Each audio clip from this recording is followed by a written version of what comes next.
grossing $300 million in a single fiscal year, should make Jimmy Donaldson the undisputed king of digital entertainment.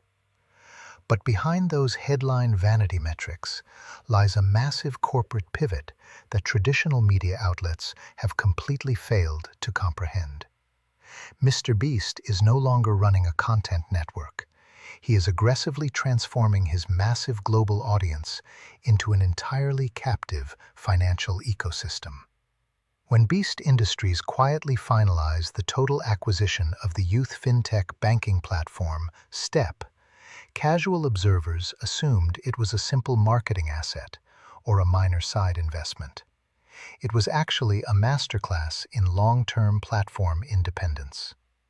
By embedding a proprietary payment and banking layer directly into the daily consumption habits of hundreds of millions of kids, Donaldson is building a closed-loop economy where viewers don't just watch his content, they bank inside his empire. This is the unvarnished truth of how the world's biggest creator bypassed legacy Wall Street institutions to build the first Gen Z central bank. When a digital enterprise reaches a scale where its audience base outnumbers the population of most sovereign nations, traditional media metrics completely collapse. The casual consumer still tracks Jimmy Donaldson through the lens of individual platform milestones, counting the subscribers as his main channel shatters the historic 500 million mark. They analyze the high-retention click-through rates, the viral thumbnail packaging, and the hyper-optimized pacing of the multi-million-dollar challenges. But on an institutional level, treating a 500 million user distribution network as a mere YouTube channel is an egregious miscalculation. The fundamental conflict driving this silent transformation is the terminal economic fragility of digital ad-supported media. For years, the public has been fed the comforting narrative that infinite views naturally yield infinite profits. In reality, the high-velocity infrastructure required to consistently manufacture global attention operates on an unsustainably tight margin. When the baseline cost of a single video demands building entire physical island tracking systems, leasing international fleets, or deploying hundreds of production crew members across months of unscripted shoots, traditional platform monetization models transform from profit engines into structural traps. Relying on corporate sponsorships or volatile platform ad rates to fund an industrial-scale content factory is a losing game.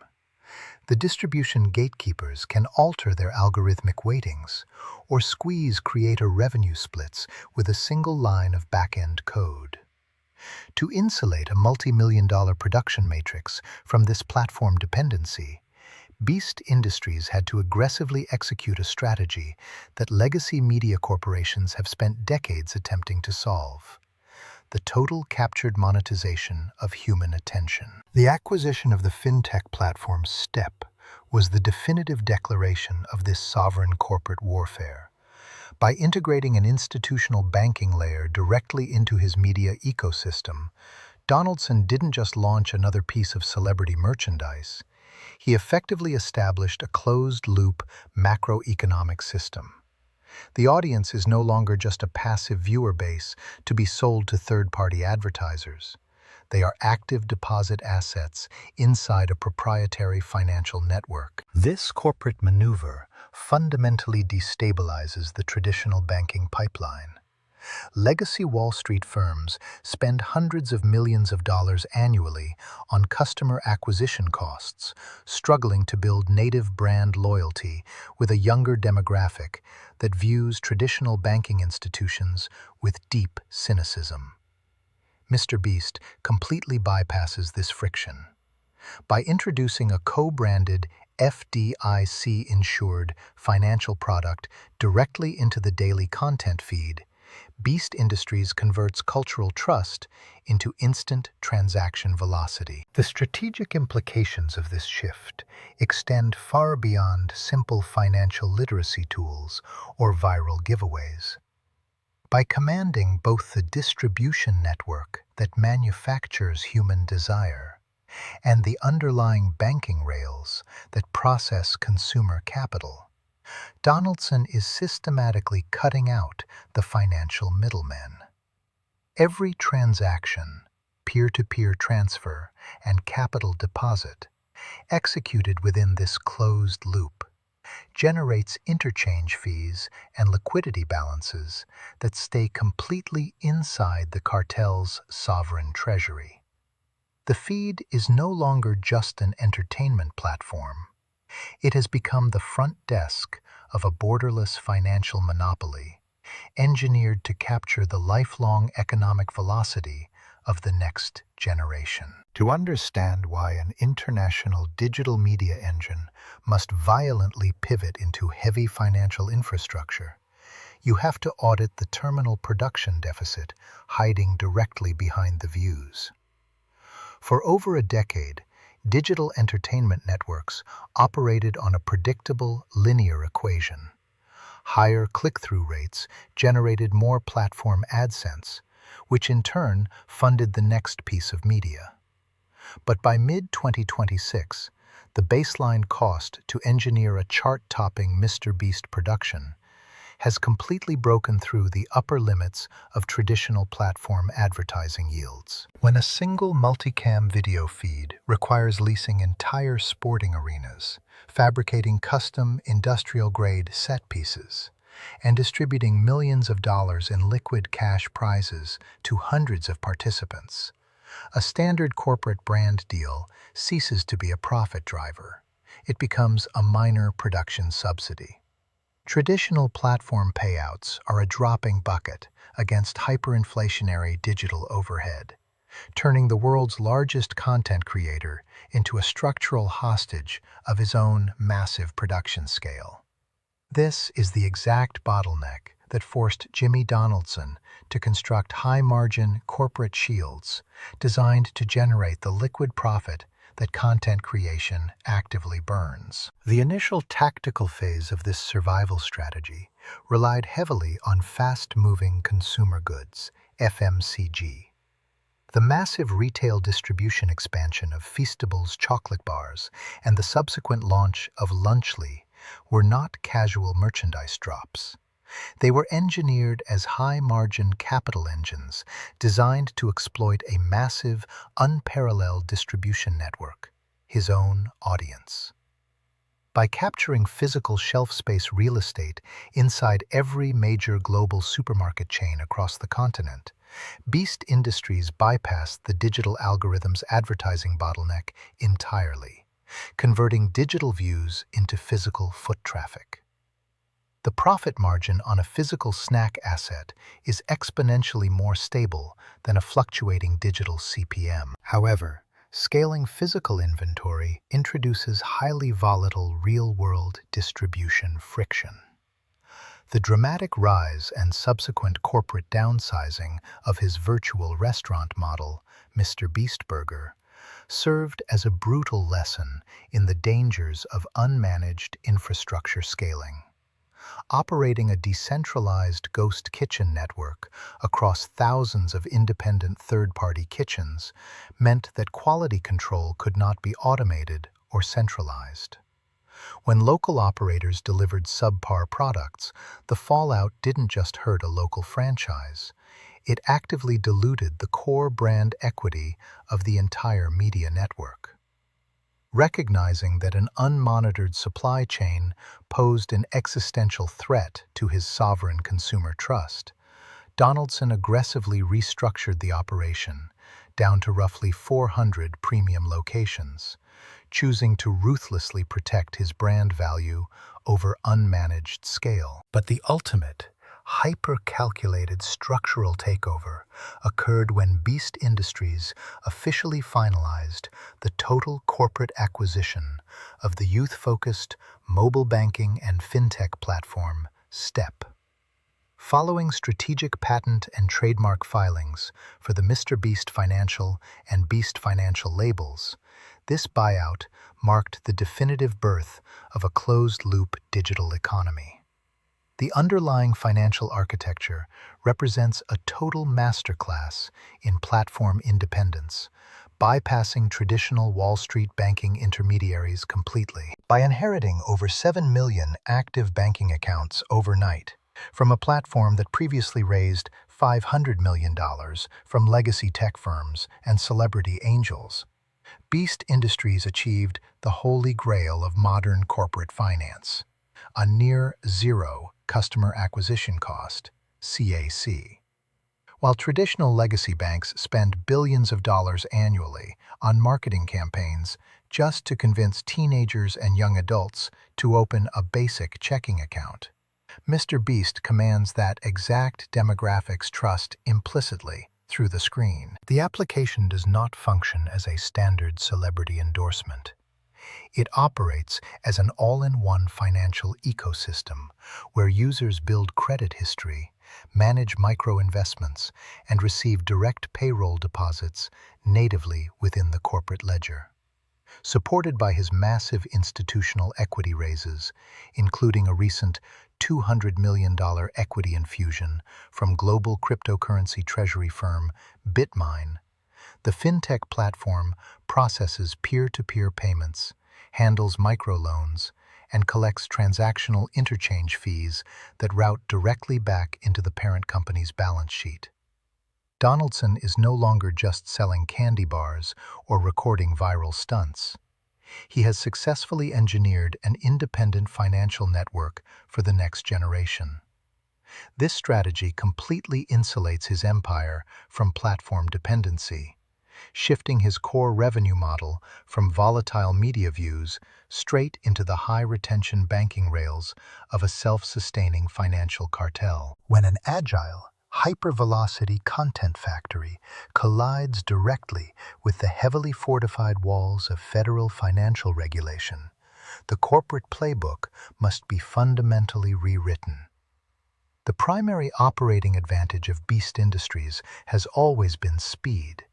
On platforms like YouTube, a production team can conceptualize a massive stunt, build a set, film the entire sequence, and distribute it to hundreds of millions of screens in a matter of weeks. If a specific structural format fails to capture human attention, the team can pivot instantly by altering a thumbnail design or re-editing a video timeline. But in the world of institutional banking and sovereign asset management, the luxury of rapid, unvetted experimentation does not exist. By weaponizing his massive capital stack to acquire the Step banking app, Jimmy Donaldson did not just inherit 7 million active consumer accounts overnight. He simultaneously inherited the crushing structural weight of state and federal banking compliance. In embedded finance, neobanks do not hold capital on their own sovereign balance sheets. They operate as front-end consumer applications that rely on deeply regulated back-end partner institutions to manage FDIC-insured deposits and issue physical cards. For Step, that foundational partner is Evolve Bank and Trust, an institution that has recently faced severe regulatory scrutiny, massive consent orders from the Federal Reserve, and ongoing financial fallout following high-profile infrastructure collapses in the broader fintech sector. This operational reality places MrBeast Financial directly in the crosshairs of intense regulatory oversight. Traditional media empires are governed by the loose, retrospective enforcement of advertising watchdogs and consumer protection bureaus. A neobank, however, is bound by the rigid, proactive handcuffs of the Securities and Exchange Commission, the Commodity Futures Trading Commission, and strict anti-money laundering frameworks. The moment a digital entertainment collective begins processing peer-to-peer micropayments, issuing credit lines, and holding the liquid capital balances of millions of underage users, it ceases to be analyzed as a cultural trend. It is legally monitored as a systemic financial utility. The core systemic crisis facing this newly minted financial monopoly traces back to its foundational marketing strategy, the intense gamification of wealth. For years, the MrBeast brand equity was entirely built on a specific narrative engine: extreme financial generosity. Viewers watched individual contestants navigate high-stakes pressure chambers to win bags of liquid cash, custom luxury real estate, or private island assets. Translating that exact gamified reward structure straight into an algorithmic neobank, however, triggers massive compliance alarm bells. Regulatory agencies look at the gamification of saving and checking accounts with immense institutional skepticism. When a platform begins tying checking deposit tiers, account balances, and consumer spending habits directly to exclusive real-world creator giveaways, merchandise access, or video participation loops, it walks a razor-thin legal line. Consumer advocacy groups and banking regulators aggressively argue that this framework weaponizes intense parasocial relationships to exploit an impressionable underage demographic. It encourages a massive population of teenagers and young adults to treat their personal capital accounts not as safe long-term reserves, but as entry tickets into a massive digital casino lottery. The compliance stakes escalate dramatically when auditing the long-term, highly controversial product roadmap hidden inside the patent and trademark applications filed for the financial platform. These explicit filings detail an aggressive expansion strategy that stretches far beyond basic debit cards and savings goals, mapping out an all-in-one financial app that encompasses decentralized finance elements, peer-to-peer microlending, and retail cryptocurrency exchange services. In the broader tech ecosystem, introducing retail digital asset trading to an active young user base is treated as an economic radioactive zone. Legacy financial institutions spent years attempting to build safe, fully compliant digital asset pipelines for retail investors, only to be repeatedly pushed back by aggressive federal enforcement actions and shifting legislative parameters. For an agile creator network that relies heavily on unchecked velocity, navigating this regulatory minefield represents an astronomical structural tax. The venture requires transforming an enterprise originally built on viral video scripts and physical chocolate bars into an entity staffed by high-priced Wall Street legal teams, data security experts, and compliance officers. If a rogue bad actor executes a coordinated fraud campaign inside the peer-to-peer transfer architecture, or if a sudden, unmonitored drop in a supported digital asset class liquidates the micro-savings accounts of hundreds of thousands of teenage users, the resulting fallout will not be a standard public relations crisis that can be smoothed over with an apology video. It would result in immediate federal indictments, crippling financial penalties, and the total, permanent liquidation of the core consumer trust that anchors his entire $5 billion empire. By attempting to gamify the rigid architecture of federal regulation and integrate volatile digital asset trading loops into a youth neobank, Beast Industries is taking the ultimate macroeconomic gamble. Donaldson is betting that his unmatched distribution advantage can move faster than the traditional regulatory apparatus can adapt. But in this arena, the house isn't owned by the content creator.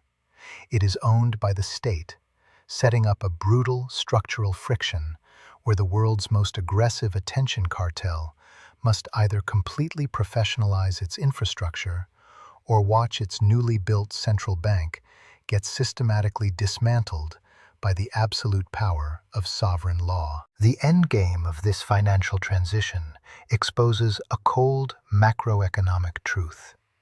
Jimmy Donaldson has officially outgrown the boundaries of traditional internet entertainment. The public still treats him as a digital anomaly, a hyperactive content creator who found a way to gamify the mechanics of human attention on a massive scale. But when you audit the structural convergence of media, physical retail, telecommunications, and institutional banking under the unified banner of Beast Industries, the true scale of the monopoly becomes unmistakable. He has systematically engineered a cross-vertical cartel designed to capture, retain, and tax the lifelong economic velocity of the next generation. The transition is a masterclass in modern platform inversion. Traditional legacy financial institutions operate on an outdated structural hierarchy. They build massive data infrastructures, navigate thousands of pages of federal compliance, and spend billions of dollars on traditional advertising campaigns simply to convince consumers to trust them with their payroll deposits. MrBeast completely inverts this entire sequence. He built an unparalleled foundation of baseline cultural trust and absolute distribution reach first, amassing a sovereign global population of over 500 million loyal subscribers. By layering a proprietary checking, credit building, and digital asset network directly on top of that existing audience, he has built a borderless financial monopoly that bypasses traditional corporate intermediaries completely. The integration of MrBeast Financial alongside his physical CPG lines and telecommunications expansions represents an entirely new breed of corporate architecture, the closed-loop consumer ecosystem. Consider the fluid path of capital within this web. A teenager uses their custom debit card to purchase a Feastables bar at a local supermarket checkout. The transactional data, plan routing that purchase, is powered directly by a mobile network, leasing data through his telecommunications arm. The funds used to settle the purchase are drawn straight from a checking balance held natively within his neobank application. The interchange fees, capital interest, and transaction velocity generated by that single interaction never leave the parent company's balance sheet. Every single layer of modern consumer consumption has been vertically integrated, ensuring that the economic power of an entire generation remains permanently locked inside a singular corporate treasury. This structural reality marks the definitive end of the independent solo creator era. For over a decade, the internet was romanticized as a democratic space where individual entertainers could build localized communities based on raw, creative freedom. But as the baseline operational overhead required to capture global human attention reaches an unmanageable scale, the digital landscape inevitably forces a brutal consolidation. To survive the hyperinflationary production deficit, a media engine can no longer exist as a passive marketing tool for third-party brands. It must aggressively transform into a sovereign financial utility that treats human attention as a highly predictable, taxable asset class. The definitive observation of this documentary is that the coordinates of global digital power have fundamentally shifted. Jimmy Donaldson is no longer an entertainer negotiating for ad placement splits or fighting to maintain high platform click-through rates. He is an industrial tycoon executing a high-velocity takeover of the traditional consumer economy. By merging the explosive distribution power of modern media with the high-retention mechanics of institutional finance, he has constructed an inescapable economic machine that cannot be throttled by digital gatekeepers or tech monopolies. He has successfully transformed his audience into a captive economic population, proving that at the absolute highest level of the creator economy, the ultimate victory isn't winning the internet. It is building an independent central bank that rules over it.